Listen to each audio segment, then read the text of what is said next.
Rappelle-moi, parce que je sais que je t'ai posé la question tout à l'heure. Là, donc la TFM, tu fais combien de temps, tu dis? 4 ans. 4 ans. Est-ce que dans ces 4 ans, tu commences déjà le cinéma ou c'est Oui. après ces 4 ans que le cinéma vient à toi? Non. Pendant ces 4 ans, juste à peine quelques mois après l'ouverture de la TFM, Mhm. j'ai eu une opportunité et justement une autre occasion à saisir. Mhm. Ce qui s'est passé, c'est qu'il y a un réalisateur qui s'appelle Nicolas Sawalo Cissé, qui est designer, qui faisait un film à Mbebes. Donc, Mbebes, c'est la décharge publique de Dakar. D'accord. C'est une ville où il n'y a que des poubelles. D'accord. OK? Donc, il y avait un Sympa tournage. comme premier film. Sympa. Sympa. Mais d'où l'importance de saisir les opportunités. Uh-huh. Donc, Mbebes, 1 mois et demi.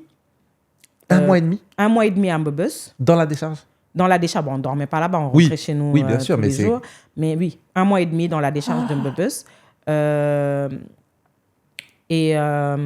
Ce qui s'est passé, en fait, c'est que la costumière, c'était Célie Rabican, Oui. avec qui j'avais commencé à travailler dans la mode. Ouais. On avait fait déjà un défilé ensemble. Elle, on a une Alchimie. alchimie artistique. Tu peux pas savoir. Ah non, j'imagine pas. Vous ensemble. Célie, elle pense à un truc et je le fais. Uh-huh. Elle n'a pas besoin de me le dire. Uh-huh. On est comme ça. Uh-huh. Et donc, elle est costumière de ce film. Et donc, Nicolas propose ce film et toutes les maquilleuses cinéma de l'époque refusent. Oh. Oui. 1 mois et demi à Mbebes, oui. Elle refuse. Et surtout, voilà, il n'y avait pas trop de budget. C'est ça que j'allais te demander. Ouais. C'est parce que je pense que c'est aussi une notion qui va être importante. C'était, est-ce que le budget était conséquent? Non. C'est ça. Ok. C'est-à-dire, oui, non.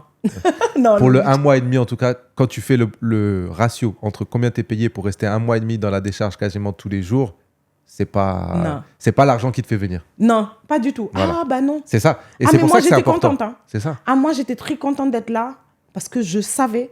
En fait, le cinéma, c'est un milieu fermé. Il faut qu'on te tienne la main pour que tu rentres. Tout simplement, je le savais. Parce que même à la TFM, je rencontrais des gens du cinéma et tout le monde me disait, mais toi, tu devrais faire du cinéma. Mais personne n'arrivait à me faire rentrer dans ce cercle-là. Donc, je savais que c'était l'opportunité, opportunity. Et donc voilà, donc je pars à Mbebes 1 mois et demi avec Célie. Super aventure. Hein. Voilà, c'était très difficile au début. Après, on s'est acclimaté. Hein. On s'est acclimaté. Et sur ce tournage, je rencontre le premier assistant réalisateur de Nicolas, qui est Demba Jay, qui est un des plus grands premiers assistants, le plus grand premier assistant réalisateur de l'Afrique francophone. Ah ouais? Oui. Et sur ce film, moi, je faisais des FX. Je faisais des blessures. J'avais pas d'assistante, j'avais rien. Tu faisais tout ce qui était effets spéciaux. Je faisais tout. Okay. Mais il y avait des FX. Okay. Et lui, en fait, ce qui l'a impressionné dans mon travail, c'était ce côté FX. Et tu n'avais pas d'équipe, tu étais toute seule? Non, j'étais toute seule. Wow. J'étais toute seule. J'avais pas d'équipe, j'avais rien. Et oui, avec des tournages, avec des conditions pas évidentes. C'est-à-dire, moi, à l'époque, je faisais Yeoulen à la TFM, c'est-à-dire je quittais chez moi à 4h du matin, j'allais maquiller le matin à la TFM, on venait me chercher à 6h du matin à la TFM pour que j'aille enchaîner une journée de tournage jusqu'à 19h, le temps que je rentre, et le lendemain, rebolote. C'était ça mon rythme. Et une journée de tournage dans une décharge? Et une journée de tournage dans une décharge, publique. Ah ouais, non. Ce moment est très important. En fait, c'est une ville, mais c'est une ville de poubelles. Oui, bien sûr. Voilà. Et, mais pour moi, c'était une aventure. Ouais, c'est ça. Donc, Demba, très impressionné par ce que je fais dans le FX, parce qu'à l'époque, il n'y en avait pas beaucoup de maquilleuses sénégalaises qui faisaient du FX. D'ailleurs, c'était une frustration même. Quand il y avait du FX, on allait en France chercher des maquilleuses pour qu'elles viennent le faire. Okay. Donc, Demba m'a dit, mais ta place est là. En fait. Oui, il y a un marché. Il y a un marché, il y a quelque chose à faire. Et ce monsieur, Demba, à partir de ce jour, lui aussi, il m'a tenu la main et il ne l'a plus jamais lâché. Et tous les grands projets que j'ai faits, c'est avec lui. À chaque fois qu'il voit une opportunité, jusqu'à présent, il me met dedans. Mais le FX, tu t'es formé sur ça? Bien sûr. C'était dans ta formation France ou... Dans ma formation France. Ok. Oui, ma formation France était complète. J'ai fait théâtre, cinéma, donc j'ai fait du FX. D'accord. Et voilà, après on a fait... donc après Dakar Trottoir, après Mbebus, très rapidement on a fait Dakar Trottoir de Berla Bandao, où j'étais la maquilleuse FX pour le coup, où on n'a pas eu besoin de ramener quelqu'un pour faire le FX. Et... ce moment, je trouve, est très, très, très, très fort.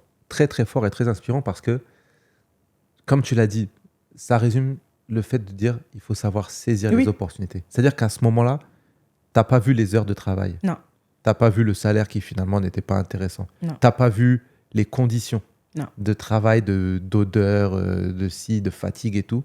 Toi, tout ce que tu as vu, c'est je veux rentrer dans le cinéma. C'est ma porte d'entrée. Je vais me donner les moyens. Je n'ai pas d'équipe. Je suis toute seule. Et je vais le faire. Oui. Et surtout, c'était une aventure pour moi. Moi, j'adore. Ouais. J'adore, en fait, sortir des sentiers battus. J'adore faire des choses que je n'ai jamais faites. Donc, pour moi, c'était génial. C'était pas je souffre pour avoir. En fait, moi, dans ma carrière, je me suis toujours amusée. J'ai toujours fait ce que je devais faire, tout simplement. Les retombées viennent comme elles viennent. Mais en réalité, pourquoi je te dis ça, c'est que si derrière, je n'avais pas eu la carrière que j'ai eue, je n'aurais pas été frustrée parce que je n'étais pas dans cette attente. Moi, c'était des opportunités. Pour moi, c'était... Voilà, je sortais des sentiers battus. J'étais jamais allée à Mbebus. C'était génial de côtoyer ces gens, de voir comment ils vivent. Et Célie te le dira, un mois à Mbebus, ça te transforme. Hein. Ouais, non, mais bien sûr. Au bout d'un mois et demi, on parlait même plus de la même manière. Au début, on était là, même pour s'asseoir, on mettait des petits mouchoirs. Voilà, Après, on était voilà, au milieu des poubelles. On commence à créer... Parce que les gens là-bas, ils parlent pas. Hey, machin.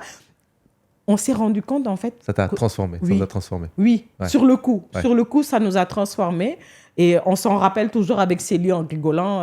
À chaque fois qu'on se parle, elle et moi, on se parle comme ça. Hey, boy, yo, arrête. Après, elle me dit, hey, arrête tes histoires de boy mbobos, là. donc, ouais, c'était un super souvenir. Donc, après, avec Demba, on a fait Dakar Trottoir. Ouais. Et très rapidement, il m'a présenté Abderrahmane Sissako pour le projet de Timbuktu, qui est venu en 2014. Ouais. Donc, entre-temps, entre les films, comme d'habitude, je faisais mes pubs, j'étais à la télé, je faisais mes trucs, en fait. Ouais. Donc, moi, Timbuktu de Abderrahmane Sissako, c'est mon 3e film. D'accord. Et donc, finalement, c'est ça, à partir de ce moment où tu rentres des États-Unis, il n'y a pas de temps mort, en fait. Non. Le OV Show.